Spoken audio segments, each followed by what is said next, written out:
我哋近距離睇下個吐司質地，十分之軟腍腍嘅，好凍 L 嘅，十分之凍 L 嘅。咁啊，反彈力啦，亦都好足夠嘅。大家好啊，我係朱 Sir 啊。咁啊，相信啦，有唔少嘅同學啦，都近排買咗本書啊。咁買咗本書咧，咁就要做嘅咯喎，唔係淨得個睇嘅喎。嗱，咁我哋就即刻睇啦。麵包可以這樣做，第151版，佢入邊咧有一隻黑啤葡萄吐司嘅。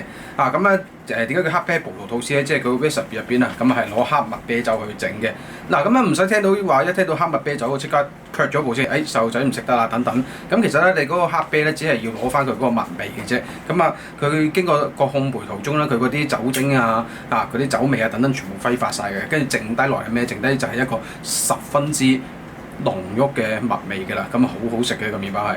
咁我本書呢個啦咁就係一個複雜版嚟嘅。咁啦我今日教你整一個咧就係簡易版先嘅。咁你就由簡易版開始先啦。咁啊簡易版學習完成啦，咁啊再挑戰下入邊嘅複雜版都未遲嘅。好，咁啊呢個簡易版嘅黑啤葡萄吐司點樣整咧？我而家就高嘅麵粉啦，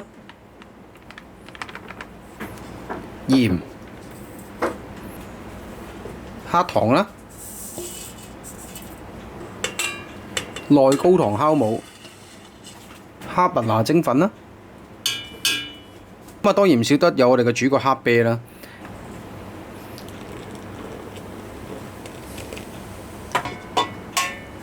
跟住仲有一隻雞蛋，我哋而家開機先。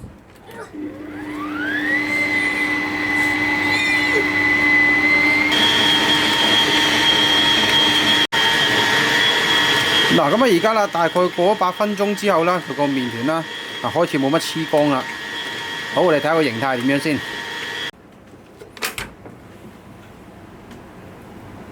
有啲黐手㗎。好，嗱，咁佢有啲輕微嘅薄膜出現嘅，但係咧個拉扯力都唔係話好勁嘅啫。咁而家咧呢個時間啦，我哋就加入豬油。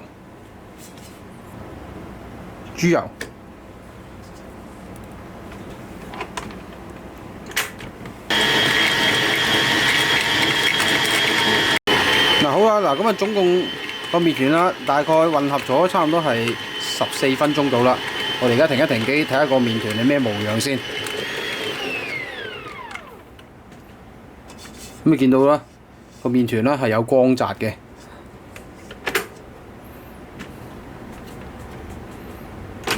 整翻少少手粉啦，見到非常之軟啊個麵團質地。睇下個筋膜，有一個伸延性係十分之強勁嘅。好，咁我哋個麵團就完成嘅啦。嗱，不過都係嗰句啊，呢個係廚師機版嚟㗎。如果冇廚師機，如果唔用廚師機手搓嘅同學啊，要自己酌量減啲水分㗎。如果唔係搓到懷疑人生啊。然之後將個十分之柔軟嘅麵團啦。略略修飾完佢之後，然之後我哋做第一次發酵先，封翻張保鮮紙。咁啊麵團啦，發酵咗1倍大之後，咁啊好明顯啦，發酵得好足夠啦。然之後我哋好小心咁樣攞翻個麵團出嚟。咁啊要溫柔啲啦，因為個麵團係非常非常之柔軟。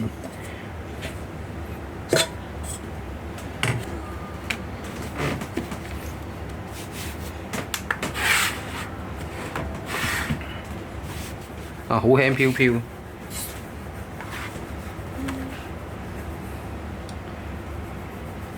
然之後我哋平均分翻2份。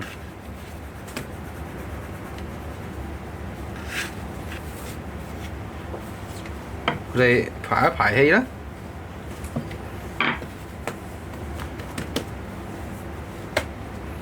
嗱，我呢度咧就有啲浸酒嘅提子乾。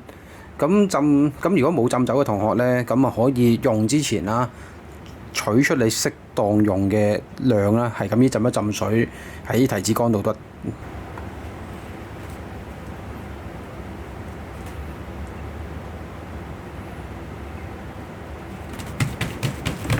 好啦，鋪提子乾之後，我哋拍一拍佢，等個提子乾同埋個麵團啦黐翻貼少少。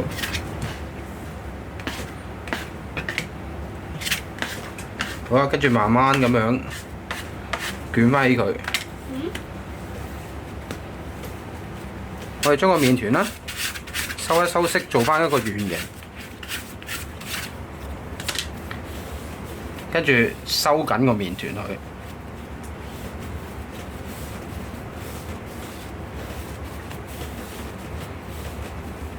嗱，跟住個麵團就變得光滑㗎啦。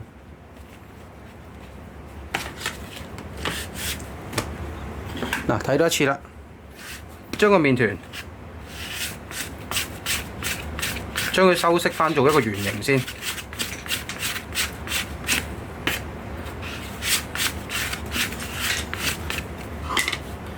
然之後咧，慢慢咁樣向自己身體嘅方向收緊佢。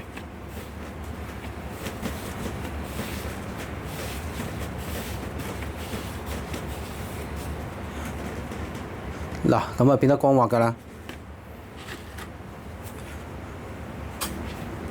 咁我哋好小心咁樣將個麵團擺喺吐司嘅兩邊。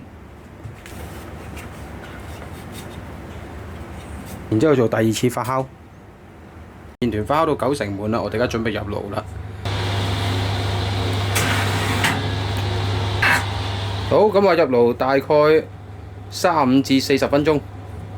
嗱，咁呢個啦，麵團咧就比較容易上色嘅，所以咧我哋要中途揾啲嘢冚一冚佢上色之後。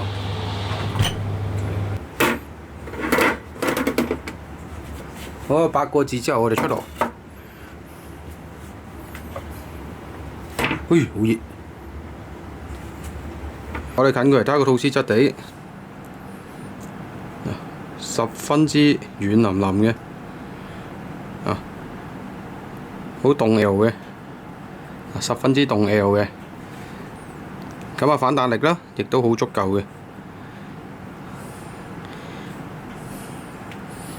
好吐司識食嘅就一定食厚切嘅，睇下個切呢個厚切到，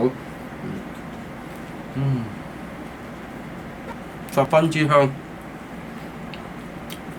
一啲都唔會苦澀，用黑糖整嘅麵包咧有隱隱約香味，再加上咧我哋攞啲黑啤去做咧，嗰啲麥味真係冇得頂。呢個 recipe 幾好嘅，就唔會話太甜。咁咧，如果嫌啲吐司發酵得慢即係冇乜耐性等嘅同學咧，可以將呢個 recipe 咧係大概做到2隻左右嘅大麥包嘅。咁當然啦，吐司咁樣大嚿咁樣食落去，會質感會更加圓熟啲啦。咁分享到呢度啦，下次再分享下其他嘢俾大家。拜拜。